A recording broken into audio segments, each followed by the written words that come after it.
तो ये कहानी स्कूल में पढ़ने वाले एक लड़के की है जो अपने ही स्कूल टीचर की तरफ अट्रैक्ट हो जाता है। और अब हम देखेंगे कि ये लड़का अपनी टीचर को हासिल करने के लिए किस हद तक जाएगा। तो मूवी की शुरुआत लाना नाम की एक स्कूल टीचर को दिखाते हुए होती है, जो कि एक शादीशुदा औरत है। लाना की एक छोटी सी बेटी भी है जिसका नाम रासा है, जो कि स्कूल में पढ़ती है। फिर हम लाना को क्लास में देखते हैं जो अपने स्टूडेंट्स को पढ़ा रही थी, और यही क्लास में हम एक लड़के को भी देखते हैं जिसका नाम बेनी है, जो कि बहुत ही चार्मिंग और शरारती टाइप का लड़का होता है। और जब लाना क्लास में सभी को पढ़ा रही होती है तो उस वक्त बेनी सिर्फ लाना को ही देखे जा रहा था, जिसे देखकर हम ये समझ पाते हैं कि बेनी लाना को पसंद करता है। और ये सब देखकर लाना को थोड़ा अनकंफर्ट महसूस होता है, पर कहीं न कहीं लाना भी बेनी की तरफ अट्रैक्ट होती जा रही थी।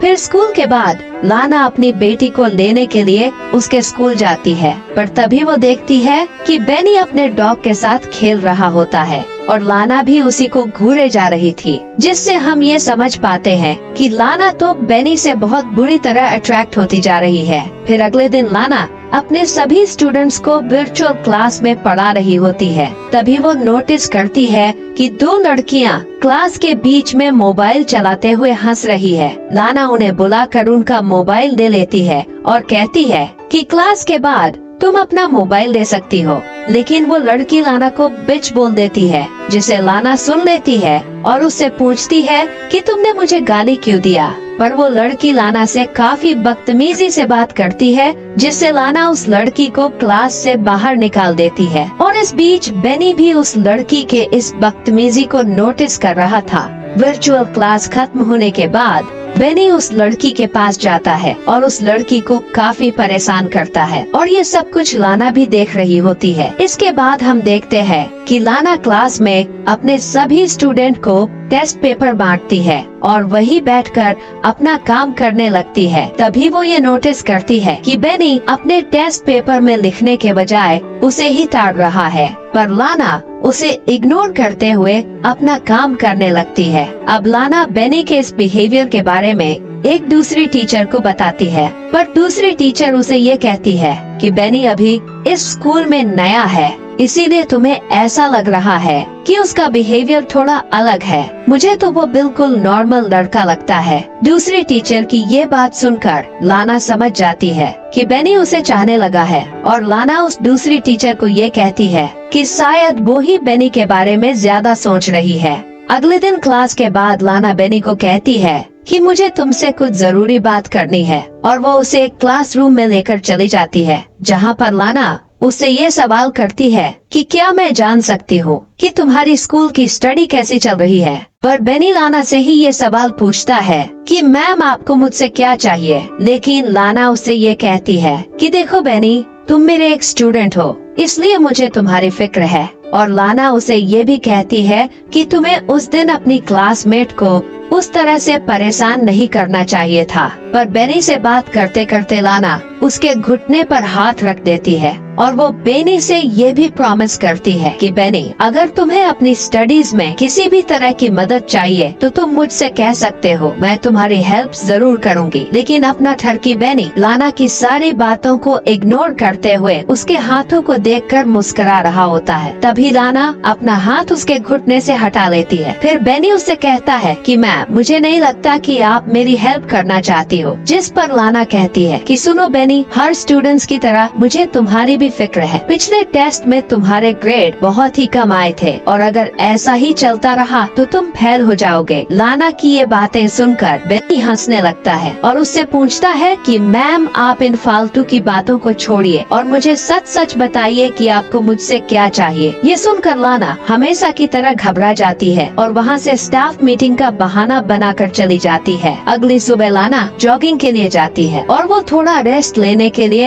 एक झील के पास रुकती है। अब वो स्कूल जाती है, जहाँ हम देखते हैं कि लाना खाली क्लास में जाकर पहले तो ये अंदाजती है कि कोई उसे देख तो नहीं रहा है। फिर वो बेनी के बैग से उसका स्वेटर निकालकर उसे सूंघने लगती है, और यहाँ हमें पता चलता है कि लाना भी अब पूरी तरह से बेनी से अट्रैक्ट हो चुकी है। फिर वो बेनी के स्वेटर को वापस बैग में रख देती है। तभी उसे दरवाजा खुलने का आवाज सुनाई देता है। इसीलिए वो जल्दी से वॉशरूम में चली जाती है और वो वहाँ ऐसे प्रिटेंड करती है जैसे कि वो पानी पी रही हो। फिर जैसे ही वो उठती है तो वो देखती है कि उसके सामने बेनी खड़ा हुआ है। वो उसे देखकर थोड़ा नर्वस हो जाती है, पर अपना हरामी बेनी एकदम से उसके पोम पोम को दबा देता है। पर लाना उसके हाथ को हटा देती है, पर ठरकी बेनी मुस्कुराते हुए फिर से उसके पोम पोम पर हाथ रख देता है और फिर वो आगे बढ़कर लाना के नेक पर किस करता है। लाना भी पूरी तरह से मदहोश होकर उसे किस करने ही वाली थी, पर कैसे भी करके वो होश में आकर उसे रोक देती है और उसे कहती है कि उन दोनों के बीच अब से ये सब दोबारा नहीं होना चाहिए। लाना उसे ये धमकी भी देती है कि अगर उसने इस तरह की हरकत दोबारा करने की कोशिश की तो वो उसे स्कूल से निकलवा देगी। पर बेनी उससे कहता है, तुम भी तो ये सब करना चाहती थी। पर लाना उससे कहती है कि तुम सिर्फ मेरे एक स्टूडेंट हो, मैं तुमसे ये सब नहीं कर सकती। ये कहकर वो वहाँ से चली जाती है और रात को सोते वक्त लाना सिर्फ बेनी के बारे में ही सोचती है। अगले दिन स्कूल के हॉल में बेनी लाना के पास आता है और उसके कंधे से अपना कंधा रगड़ता है और उससे कहता है कि मुझे तुमसे अकेले में बात करनी है। पर लाना उसे मिलने से इनकार कर देती है।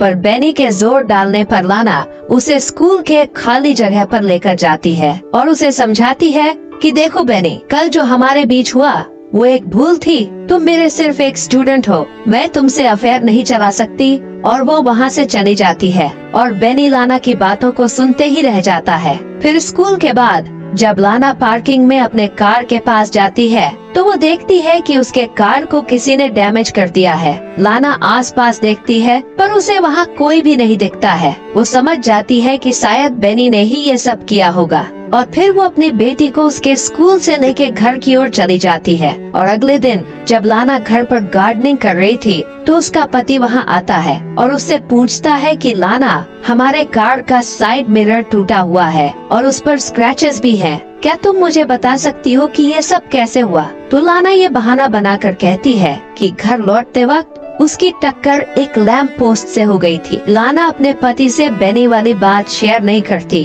क्योंकि वो जानती थी कि अगर उसने बेनी के बारे में अपने पति को बताया तो उसके पति को वॉशरूम वाले इंसिडेंट के बारे में भी पता चल जाएगा।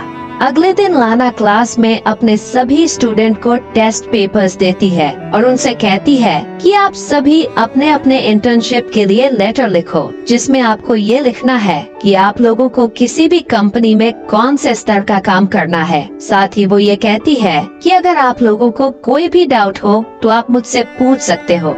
तभी बेनी हाथ उठाता है और लाना से ये पूछता है कि टीचर, क्या जॉब पाने के लिए हमें किसी के तलबे भी चाटने पड़ेंगे? और वो क्लास में सभी के सामने बहुत गंदी तरह से इशारा करता है, जिसे देखकर लाना चौंक जाती है और क्लास के सभी बच्चे भी हंसने लगते हैं। बेनी के इस बुरे बर्ताव के कारण लाना उसे क्लास से बाहर निकलने को कहती है, पर बेनी क्लास से बाहर नहीं जाता। तो लाना उसके बैग को उठाकर क्लास से बाहर फेंक देती है, लेकिन फिर भी बेनी बाहर नहीं जाता, जिससे क्लास के सभी स्टूडेंट लाना को चिढ़ाते हुए हंस रहे थे। और इसी बीच एक स्टूडेंट लाना की तरफ डस्टर को फेंक कर मारता है, जिससे लाना को काफी बुरा महसूस होता है और वो वहाँ से चली जाती है। फिर अगले दिन हम लाना को देखते हैं जो घर पर अपनी बेटी को पढ़ा रही होती है। तभी लाना के घर का टेलीफोन रिंग करता है और जब लाना फोन को रिसीव करती है तो फोन के दूसरी तरफ उससे कोई जवाब नहीं मिलता। तो वो फोन रख देती है और अपनी बेटी को वापस पढ़ाने जाने लगती है। तभी उसका टेलीफोन फिर से रिंग करता है तो लाना समझ जाती है कि जरूर ये फोन बेनी ही कर रहा होगा। फोन के बार बार रिंग होने से लाना काफी डर जाती है, इसीलिए वो टेलीफोन के रिसीवर को अलग कर देती है, जिससे फोन पर कॉल आना बंद हो जाता है। अगले दिन जब लाना स्कूल जाती है तो वो देखती है कि आज बेनी इतनी जल्दी स्कूल आकर अपनी क्लास में बैठा है। बेनी को देखकर लाना घबरा जाती है। लाना बेनी से इतना डर जाती है कि वो स्कूल से कुछ दिनों की छुट्टी ले लेती है और घर चली जाती है। और घर में वो अपने पति के साथ थोड़ा अच्छा टाइम स्पेंड करती है। स्कूल से छुट्टी लेकर लाना काफी अच्छा महसूस करती है। फिर एक दिन लाना एक आर्ट गैलरी में जाती है जहाँ पर कई यूनिक पेंटिंग्स को पोर्ट्रे किया गया था। लाना वहाँ एक पेंटिंग को बिल्कुल ध्यान से देख ही रही थी कि तभी उसे ये एहसास होता है कि बेनी उसके पीछे खड़ा है, और जैसे ही वो पीछे घूमती है तो वो देखती है कि सच में उसके पीछे बेनी खड़ा है। लाना उसे देखकर डर जाती है और वो उससे उस आर्ट गैलरी में छुपने की कोशिश करती है, पर बेनी उसके पीछे पीछे आ रहा होता है। लाना गैलरी के एक कोने में चली जाती है और बेनी भी उसके पास आकर खड़ा हो जाता है, पर लाना जल्दी से वहाँ से निकलती है, लेकिन स्टेयर्स से नीचे जाते वक्त उसे नीचे बेनी दिखाई देता है। इसीलिए वो जल्दी से लिफ्ट में चली जाती है, पर लिफ्ट का डोर पूरा बंद होने से पहले ही बेनी लिफ्ट तक पहुंच जाता है और वो भी लिफ्ट के अंदर एंटर हो जाता है। उसके अंदर आते ही लाना बिल्कुल नर्वस हो जाती है, मानो वो खुद को बेनी के सामने सरेंडर कर चुकी हो।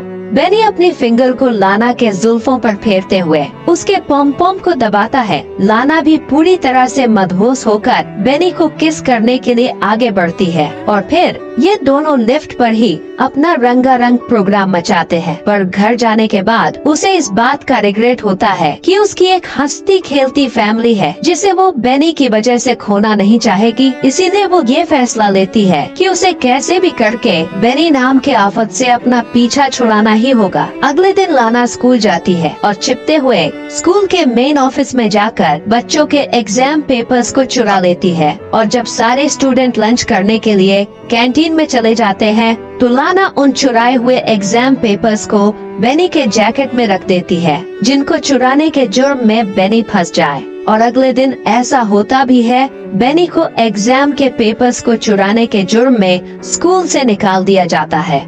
बेनी को स्कूल से जाते देख लाना के चेहरे पर सुकून की मुस्कुराहट होती है, क्योंकि आखिरकार उसको बेनी से छुटकारा मिल ही गया। इसके बाद लाना अपने फैमिली के साथ पिकनिक बनाने एक लेक पर जाती है, जहां वो खूब एंजॉय करती है। लेकिन स्कूल में लाना बेनी को काफी मिस करती थी। बेनी के साथ बिताए हुए पल उसके सपनों में आते थे। फिर एक दिन लाना अपनी बेटी को एक बुक स्टोर में ले जाती है, जहां पर उसकी बेटी को कुछ बुक्स लेनी थी, और जब लाना उसे बुक दिलाती है तो उसकी बेटी को उस स्टोर में एक छोटा सा टॉय पसंद आ जाता है और वो उसे लेने के लिए जिद करने लगती है, पर लाना उसको उस टॉय को लेने से मना कर देती है, और टॉय न मिलने पर उसकी बेटी उस स्टोर के एक कोने में जाकर छुप जाती है। लाना को लगा कि वो अपनी बेटी को ढूंढ लेगी, पर घंटों भर खोजने के बाद लाना को उसकी बेटी कहीं नहीं मिलती, जिससे लाना को काफी ज्यादा डर लगने लगता है, जिससे लाना स्टोर के गार्ड को सीसीटीवी फुटेज दिखाने को कहती है। सीसीटीवी फुटेज में वो देखती है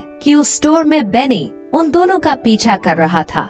ये देखकर लाना ये सोचते हुए काफी घबरा जाती है कि कहीं बेनी ने उसकी बेटी को किडनैप ना कर लिया हो। पर तभी उसका पति उसे कॉल करता है और बताता है कि हमारी बेटी हमारे घर पर है। ये सुनकर लाना को राहत मिलती है और वो घर की ओर चली जाती है। रात को सोते वक्त लाना को ऐसा लगता है कि कोई इनके घर के दरवाजे को नॉक कर रहा है।